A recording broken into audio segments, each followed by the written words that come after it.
Selamat siang dan salam sejahtera bagi kita semua. Perkenalkan, nama saya Niki Stefani, dosen program studi pembelajaran jarak jauh atau PJJ Ilmu Komunikasi Universitas Multimedia Nusantara. Saya mengampu mata kuliah Design Thinking, Qualitative Communication Research Methods, dan Integrated Brand Campaign. Pada kesempatan ini, saya akan memaparkan salah satu mata kuliah yang menjadi kompetensi saya, yaitu Qualitative Communication Research Methods atau metode penelitian komunikasi kualitatif atau yang biasa disebut dengan MPK2. Saya akan memaparkan gambaran umum rencana pembelajaran mata kuliah Qualitative Communication Research Methods yang saya ampu. Oleh karena itu, saya izin untuk melakukan share dokumen RPS mata kuliah ini. Mata kuliah Qualitative Communication Research Methods berada di semester 4 dengan bobot 3 SKS, dan sifatnya adalah wajib. Mahasiswa yang mengambil mata kuliah ini sudah menempuh mata kuliah prasyarat yaitu Quantitative Communication Research Methods atau MPK1, sehingga mereka sudah memiliki dasar-dasar logika penelitian. Secara garis besar, mata kuliah ini bertujuan untuk membekali mahasiswa dengan keterampilan konseptual, teknis, sekaligus sikap ilmiah dalam menyusun dan melaksanakan penelitian kualitatif di bidang ilmu komunikasi. Di dalamnya, mahasiswa tidak hanya memahami berbagai paradigma kualitatif, tetapi juga belajar menguasai ragam metode seperti studi kasus, etnografi, fenomenologi, hingga analisis teks. Untuk capaian pembelajaran, saya mengacu pada KKNI level 6.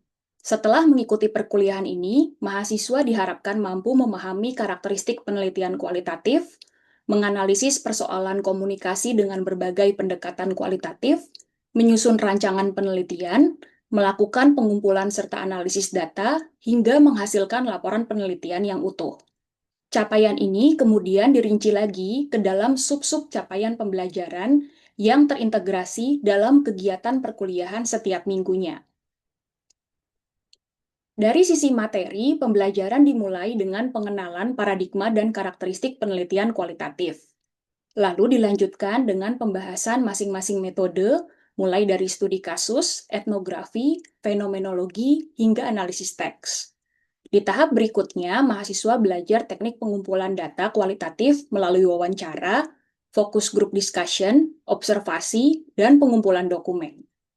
Selain itu, mereka juga dilatih untuk mengolah data melalui proses coding data kualitatif dan interpretasi data penelitian secara menyeluruh. Di akhir perkuliahan, mahasiswa akan menyusun laporan penelitian komunikasi kualitatif sebagai bentuk integrasi seluruh tahapan pembelajaran.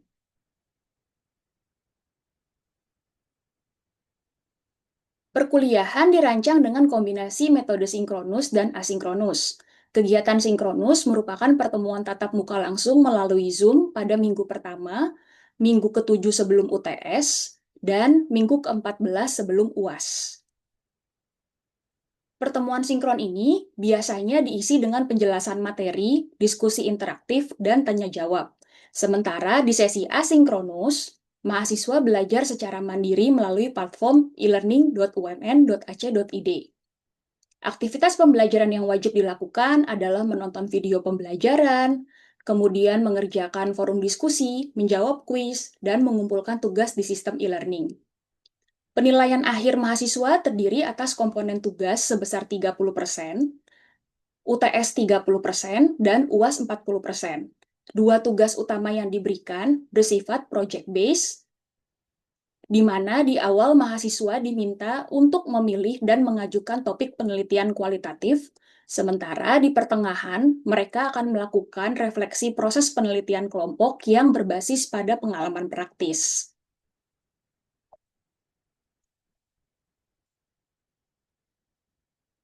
Keseluruhan rancangan mata kuliah ini bertujuan tidak sekadar untuk mengenalkan teori, melainkan melatih mahasiswa mengalami sendiri proses penelitian kualitatif, mulai dari perencanaan hingga pelaksanaannya. Harapannya, mahasiswa tidak hanya paham secara konsep, tapi juga memiliki keterampilan praktis yang dapat digunakan baik untuk penelitian akademik maupun saat terjun di dunia kerja di bidang ilmu komunikasi. Demikian pemaparan saya mengenai RPKPS mata kuliah kualitatif Communication Research Methods. Terima kasih atas perhatiannya. Teman-teman, selamat datang kembali di mata kuliah kualitatif Communication Research Methods atau MPK 2 ya. Dan hari ini kita akan sama-sama membahas dan belajar tentang salah satu materi yang paling penting dalam penelitian kualitatif, yaitu teknik pengumpulan data menggunakan wawancara. Jadi ini adalah wawancara dalam konteks penelitian kualitatif. Nah, kalau kita berbicara tentang penelitian kualitatif dan wawancara dalam penelitian kualitatif, yang kita cari sebenarnya itu bukan hanya jawaban informan. Jadi sifatnya tuh bukan tanya jawab dengan informan aja, tapi juga pemahaman mendalam tentang pengalaman, tentang sudut pandang mereka, keyakinan, nilai, bahkan perasaan informan itu sendiri. Oleh karena itu, wawancara kualitatif itu sifatnya biasanya lebih terbuka, lebih fleksibel, dan juga lebih interaktif. Nah, secara umum ada 3 jenis wawancara ya yang akan kita pelajari pada malam hari ini, yaitu wawancara terstruktur, wawancara semi terstruktur, dan wawancara tidak terstruktur. Untuk wawancara terstruktur, di sini peneliti akan membuat panduan pertanyaan yang sifatnya itu sudah baku atau rigid. Urutannya biasanya tetap, urutan-urutan pertanyaannya itu tetap, dan tidak boleh ada improvisasi. Biasanya digunakan kalau kita sudah punya kategori jawaban yang jelas atau spesifik. Nah, wawancara terstruktur ini mirip seperti wawancara dalam penelitian kuantitatif atau wawancara menggunakan kuesioner gitu. Makanya dia sifatnya rigid, baku, dan kaku. Jenis yang kedua, wawancara semi terstruktur, ini merupakan wawancara yang sifatnya lebih fleksibel dibandingkan yang pertama tadi. Daftar pertanyaan yang kita buat itu sifatnya hanya sebagai panduan. Pada saat wawancara, peneliti bebas mengembangkan pertanyaan-pertanyaan kalau dirasa ada jawaban informan yang perlu didalami atau ada yang perlu diklarifikasi. Teknik bertanya untuk mendalami tersebut namanya probing. Nanti kalau teman-teman sering mendengar istilah probingnya masih kurang nih, nah itu artinya teman-teman diminta untuk bertanya lebih lanjut untuk mendalami informasi yang diberikan oleh informan. Baiknya wawancara jenis semi terstruktur ini adalah panduan wawancara itu sifatnya hanya sebagai pegangan peneliti. Jadi penelitinya lebih percaya diri karena sudah punya panduan wawancara, tapi dalam prakteknya penelitinya bisa lebih fleksibel dan informannya bisa lebih rileks dalam menjawab pertanyaan. Karena nanti dalam praktiknya seperti orang ngobrol. Dan yang ketiga, wawancara tidak terstruktur atau biasanya kita sebutnya in-depth interview gitu ya. Kita hanya memiliki topik-topik umum di panduan wawancara kita. Kita hanya tahu mau nanya ke arah mana, gambaran besarnya akan tentang apa, tapi pada saat wawancara kita tidak mengikuti urutan atau struktur dari panduan wawancara kita. Ini adalah bentuk wawancara yang paling loose gitu ya, paling lepas, paling bebas, karena eh, sangat-sangat mirip dengan obrolan yang tidak didesain atau tidak dirancang secara khusus, tapi membutuhkan keahlian peneliti untuk mengarahkan pembicaraan agar nggak kemana-mana dan tetap relevan dengan tujuan wawancara. Nah, supaya lebih jelas, saya mau nanya nih ke teman-teman semua. Kalau teman-teman ingin meneliti pengalaman tentang mahasiswa generasi Z, dalam mengelola stres akademik, menurut teman-teman jenis wawancara apa yang paling cocok? Topiknya pengalaman mahasiswa generasi Z dalam mengelola stres akademik, stres karena beban akademik. Apa yang cocok Kalau kira-kira? kalau dari aku sih Bu ya kayaknya yang tidak terstruktur deh Bu. Jadi bisa ada hasil dari variabel-variabel lain kayaknya. Jadi jawabannya tuh nggak yang monoton sesuai kan faktornya kan stres ya Bu ya. Jadi Mm-mm. nggak yang eh, kayak kebutuhan tuh langsung kayak bener-bener oh aku maunya ini gitu. Kalau stres kan mungkin tiap orang kan pasti indikasi stresnya tuh pasti beda-beda gitu kan Bu. Jadi mungkin bisa banyak variabel yang bisa jadi data kayaknya bisa apa ya? Mungkin informasi yang cukup apa ya? Lebih ini kali ya, lebih tidak tidak ada kekangan, jadi dia bisa cerita Mm, perasaannya dia, stresnya dia lebih bebas seperti apa gitu ya, Tutur. bener-bener bebas Bu sih. Oke, makasih Tutur. Ada pendapat yang lain nggak? Sama atau beda nih dengan Tutur? Jenis wawancaranya yang mana kira-kira? Eh, paling kalau dari aku, Bu, Mm-mm, sama unstructured interview, cuma mm-mm, ditambahin sama probing sesuai nanti kan dia ngobrol, terus kayak mm. sesuai sama narasumbernya gimana nih, jadi disesuaikan probingnya supaya lebih masuk ke gimana cara menanyakannya gitu. Oke, terima kasih Inka. Oke, nah dari dua jawaban teman-teman tadi kan kebetulan sama ya, sama-sama jawabnya adalah wawancara terstruktur. Nah, dalam hal ini untuk topik penelitian pengalaman mahasiswa generasi Z dalam mengolah stres akademik sebenarnya bisa pakai dua jenis. Bisa pakai semi terstruktur dan bisa pakai yang tidak terstruktur. Kalau yang tidak terstruktur, challenge-nya, tantangannya adalah teman-teman sebagai peneliti harus tahu batasannya itu sampai di mana, fokusnya itu di mana. Karena kalau tidak, biasanya informan akan bleber ceritanya kemana-mana. Apalagi kalau isunya tuh isu yang disukai oleh informan. Sekali dicolek, udah langsung cerita tuh semuanya gitu. Nah, itu membutuhkan keahlian teman-teman untuk bisa mengarahkan kembali ke dalam wawancara yang teman-teman maksud. Karena kita nggak mungkin kan ya mendengarkan 100% semuanya dari awal sampai akhir cerita hidupnya informan. Gitu. Kalau teman-teman tidak pede dengan wawancara tidak terstruktur, bisa mencoba dengan wawancara semi terstruktur dulu. Jadi tetap ada panduan-panduan pertanyaan. Tadi juga yang Inka bilang mau dimasukin pertanyaan probing itu juga masih bisa gitu. Jadi boleh menggunakan dua-duanya, nggak ada yang salah dan masing-masing jenis wawancara bisa menghasilkan kedalaman data dan informasi yang berbeda-beda. Ya, kita lanjut ke pembahasan berikutnya dulu ya tentang perencanaan wawancara. Nah, kalau kita mau melakukan wawancara kualitatif, apa sih yang sebenarnya harus kita lakukan?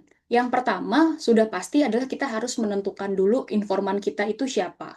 Nah, kalau menentukan informan, kaitannya adalah kita berangkat dari pertanyaan penelitian dulu, berangkat dari fokus studi kita dulu, kemudian kita susun kriteria informannya seperti apa laki-laki atau perempuan, atau tidak ada masalah dengan jenis kelamin, usianya apakah tua atau muda, apakah dia harus berstatus sudah menikah atau tidak. Kalau tadi misalkan terkait dengan beban stresnya mahasiswa, berarti dia harus merupakan seorang mahasiswa aktif.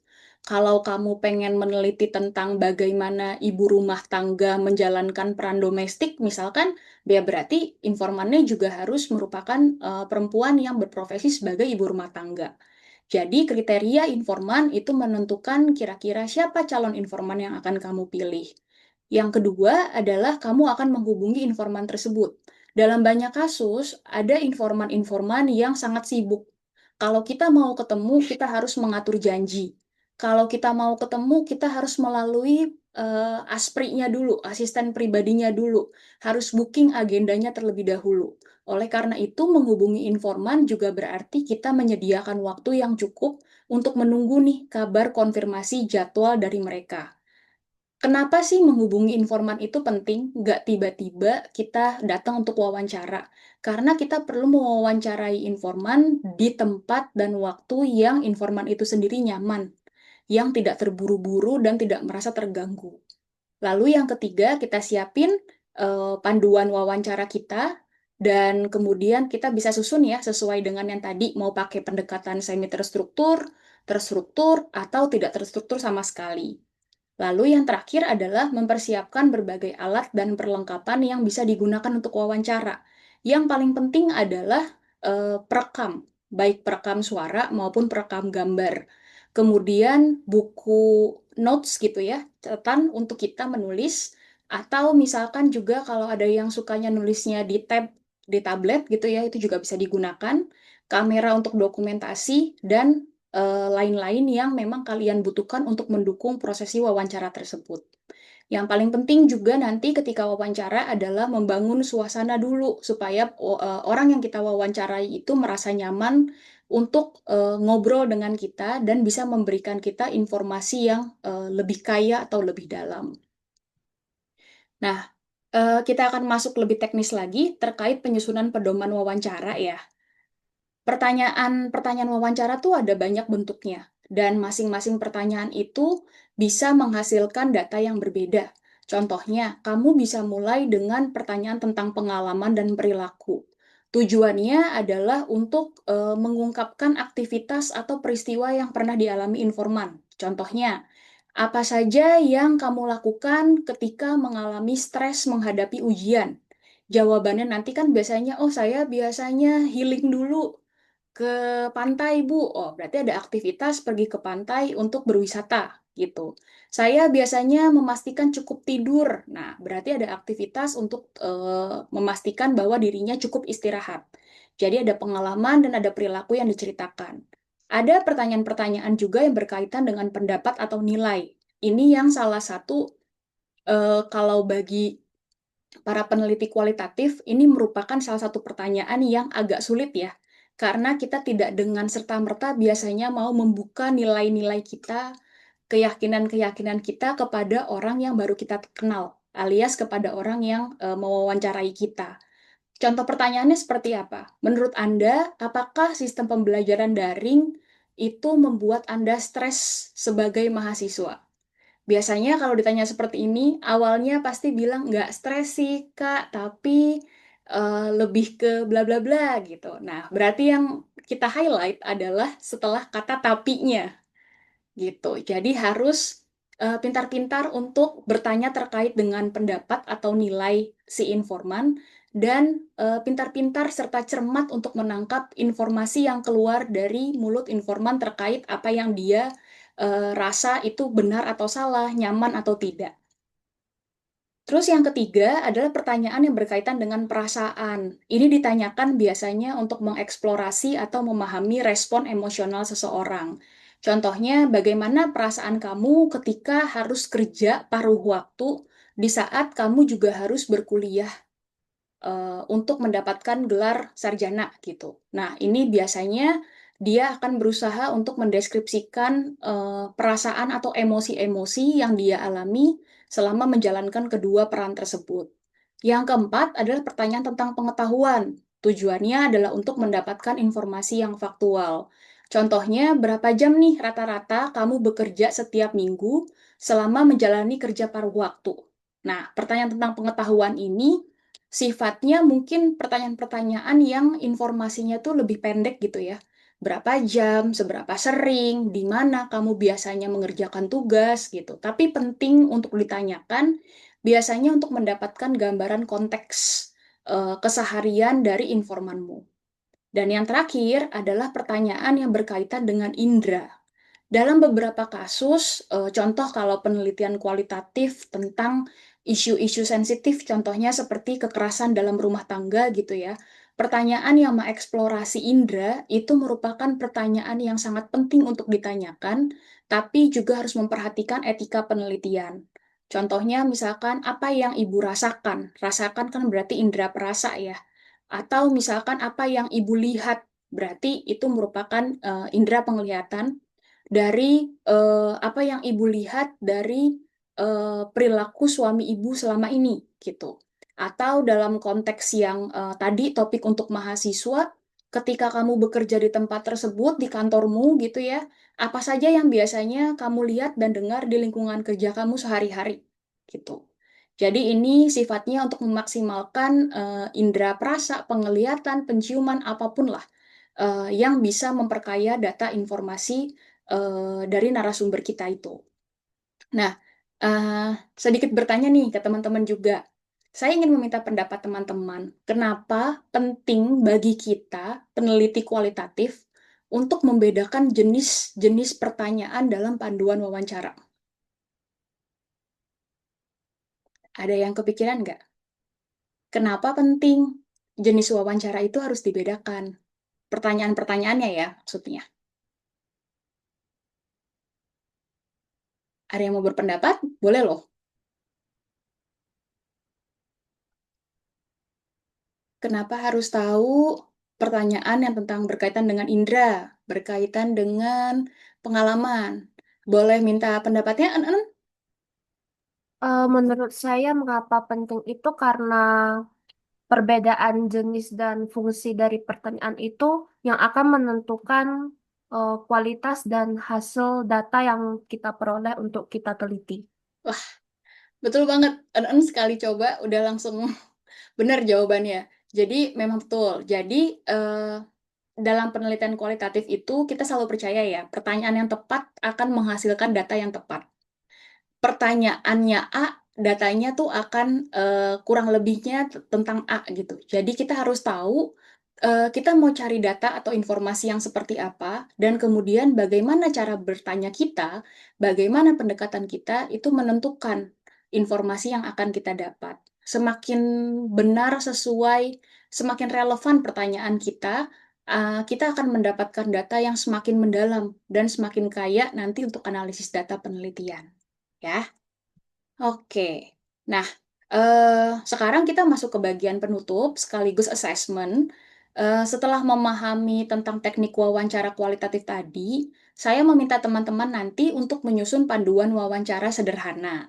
Topiknya adalah pengalaman mahasiswa berkuliah sekaligus bekerja. Nanti silakan buat minimal 5 pertanyaan wawancara semi terstruktur dengan variasi tipe pertanyaan yang tadi udah kita pelajari ya.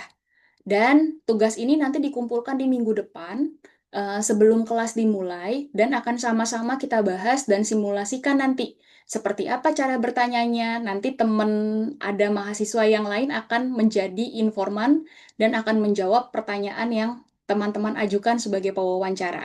Jangan lupa tugasnya adalah tugas individu ya. Oke, nah karena materinya sudah cukup, saya mau membuka sesi diskusi dan tanya jawab. Apakah ada pertanyaan dari teman-teman? Silakan. Boleh, saya ingin bertanya, Bu. Boleh, Inka, silakan. Eh, Kalau untuk eh, me- proses pengambilan data ini tuh persiapannya tuh gimana sama kesulitannya tuh lebih di mananya sih Bu supaya untuk prepare eh, karena kan nanti saya juga rencananya mau ngambil kualitatif kan Mhm. untuk skripsi. Jadi supaya untuk bekal tuh gimana baiknya. Oke, Makasih. baik. Terima kasih, Inka. Apa yang Inka tanyakan ini pasti dialami oleh mahasiswa-mahasiswa tingkat akhir yang mau menjelang skripsi. Karena pasti sudah tahu akan ada skripsi, tapi nggak tahu harus mulai dari mana untuk mencari data. Semuanya akan berawal dari topik penelitiannya Inka dan pertanyaan penelitian yang Inka ajukan terlebih dulu. Jadi, pegangan utama seorang peneliti adalah pertanyaan penelitian. Kenapa pertanyaan penelitian? Karena semua upaya peneliti berikutnya adalah upaya untuk menjawab pertanyaan penelitian. Data yang Inka cari, yang teman-teman cari, itu adalah data atau informasi yang bisa membantu Inka menjawab pertanyaan penelitian yang diajukan. Jadi sudah pasti di awal adalah proposalnya dulu diberesin, topik penelitiannya dulu ditentukan, latar belakangnya, rumusan masalah, dan tujuan penelitiannya dibuat lebih spesifik dan lebih meyakinkan, baru dari situ dikembangkan menjadi panduan wawancara. Gitu.